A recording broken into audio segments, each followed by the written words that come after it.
Hello है नमस्ते, welcome back to my channel again. और आप सभी का बहुत बहुत स्वागत है मेरे यूट्यूब चैनल साइको सूत्रा पर।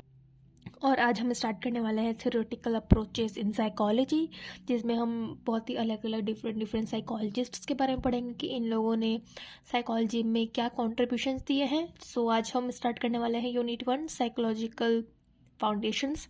इसमें हम मेजरली 3 लोगों की बात करेंगे, हरमैन, फेचनर एंड बीबर। ठीक है, so without any further delay start करते हैं।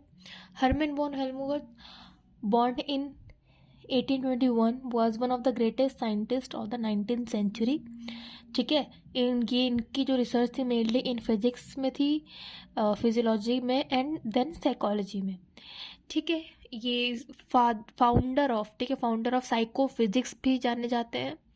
ठीक है, इन्होंने एम्फेसाइज किया था कि जो इंसान है वो एज अ मशीनिस्टिक, ठीक है, एक मैकेनिस्टिक एंड डिटर्मिनिस्टिक अप्रोच में, assuming that human sense organ functions like a machine. ठीक है, जो इंसान के ऑर्गन्स होते हैं वो एक मशीन की तरह काम करते हैं, इसलिए इनकी अप्रोचेस भी थोड़ी मैकेनिस्टिक एंड डिटर्मिनिस्टिक टाइप थी।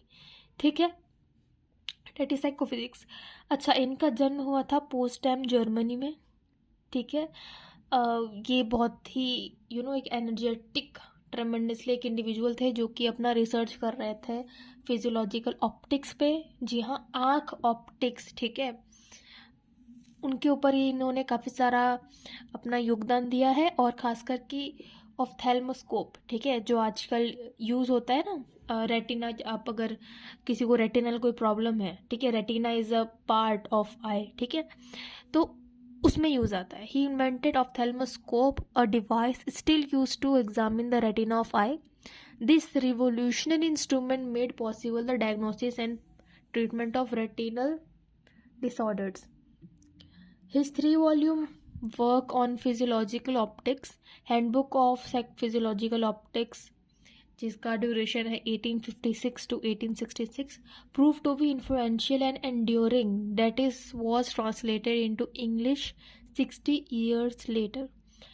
He also wrote on diverse subjects as उन्होंने आफ्टर इमेजेस पे बात की, कलर ब्लाइंडनेस पे बात की, human eye movement, geometrical axioms. ठीक है, बेसिकली इनका साइको प्लस फिजिक्स, ये वर्ड बना कैसे है। ठीक है, अगर ये फाउंडर है साइको फिजिक्स के, तो साइको फिजिक्स वर्ड का संबंध साइकोलॉजी प्लस फिजिक्स, इन दोनों को हम मर्ज करेंगे, इससे बनता है साइको फिजिक्स का ब्रांच। ठीक है, इन्होंने मेन जो कॉन्ट्रीब्यूशन दिया था वो मेनली 3 एरियाज पे दिया था, perception, sensation and the study of mind.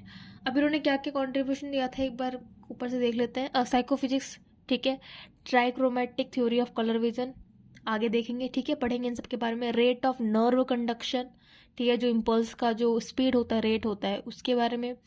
Unconscious inference, जो हमारा माइंड बनाता है, उसके बारे में। देखिए, सारे जो भी है ये साइको फिजिक्स के परस्पेक्टिव से है इनकी contributions.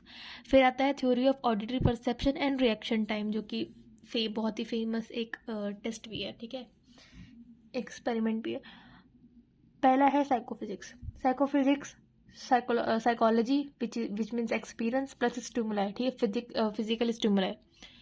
Psychology plus physics is equal to psychophysics. ठीक है, it is a sub field that investigate the relationship between physical stimuli and the subjective psychological experiences. इस वर्ड पे ध्यान दीजिए, physical stimuli and subjective psychological experience. क्या है इसका मतलब? फिजिकल स्टिमुलाई मतलब कोई भी हमारा बॉडी या हाथ पे जैसे कोई सेंसेशन हुआ, अगर कोई गरज सेंसेशन हुआ और में ध्यान नहीं था, ठीक है, तो ये हुआ फिजिकल स्टिमुलाई। अब इसको देख के कोई झटका देगा, कोई हटेगा, कोई उठेगा, ठीक है, तो वो उसका सब्जेक्टिव है कि वो कैसे रिएक्ट करेगा, उसका साइकोलॉजिकल एक्सपीरियंस उस पर्टिकुलर फिजिकल स्टिमुलाई पे कैसा होगा, इसलिए subjective. He believed that psychology should be based on empirical evidence and measurement.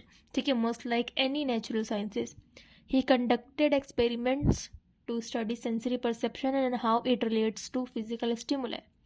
Second है trichromatic theory of colour vision. इसमें इन्होंने क्या बात की, इन्होंने इन्वेस्टिगेट किया कि जो एक्सटर्नल आई मूवमेंट है, ठीक है, he investigated the external eye muscles and the mechanism by which internal eye muscle focus the lens. हमारे आई के पार्ट में जो लेंस होता है वो अंदर बाहर एक्सटर्नली एंड इंटरनली कैसे मूव करता है, इस मैकेनिज्म पे उन्होंने इन्वेस्टिगेट किया। ठीक है, His study on vision also had impacted on the new psychology. He revised and extended the work of theory of color vision by Thomas young. ठीक है, थॉमस यंग का जो काम था उन्हीं के काम को एक्सटेंड करते हुए इन्होंने अपने काम को और इसको इन्वेस्टिगेट किया, जिसको आज हम young Helmholtz theory of colour vision भी कहते हैं. थर्ड है rate of nerve conduction. Rate of nerve conduction मतलब कि हमारा स्पीड ऑफ नर्व इम्पल्स, जो हमारी नसें चल रही है ना, बेसिकली इससे याद कर लो. ठीक है, उसी का रेट नापने के लिए. अब इन्होंने कैसे नापा, ठीक है, इसकी स्पीड हमारी इम्पल्स की कैसे नापी देखते हैं. Of major importance of psychology are his investigations of the speed of neural impulse. ठीक है, scientists has assumed that the nerve impulse was instantaneous or at least that is travel too fast or to be measured. हमारी नसें, हमारा जो impulse है nerve impulse, वो इतना तेज़ और अपने आप चलता है कि उसको लाइक नेक्स्ट टू इम्पॉसिबल ही मेजर करना है. ठीक है, बहुत मुश्किल है उसको मेजर करना. तो इसके लिए उन्होंने क्या किया, Helmholtz provided the first empirical measurement of the rate of conduction by stimulating a motor nerve. एक मोटर नर्व को उन्होंने स्टिमुलेट किया एंड उसको अटैच किया कहाँ पे, फ्रॉग, मेंढक के लेग के मसल में. ठीक है, stimulating a motor nerve and attached muscle in the leg of frog. ठीक है, and he arranged the demonstration so that the precise movement of stimulation of the resulting movement could be recorded. ऐसे वो record हुआ जिससे हमें पता चला like कैसे नर्व डिफरेंट लाइन पे वर्क करता है. उन्होंने रिकॉर्ड किया द डिलेज एंड कैसे कैसे. ठीक है, and the measurement yielded of the conduction of neural impulse, that is क्या निकल के आया, 90 फीट पर सेकेंड. ठीक है, इसकी रेट है.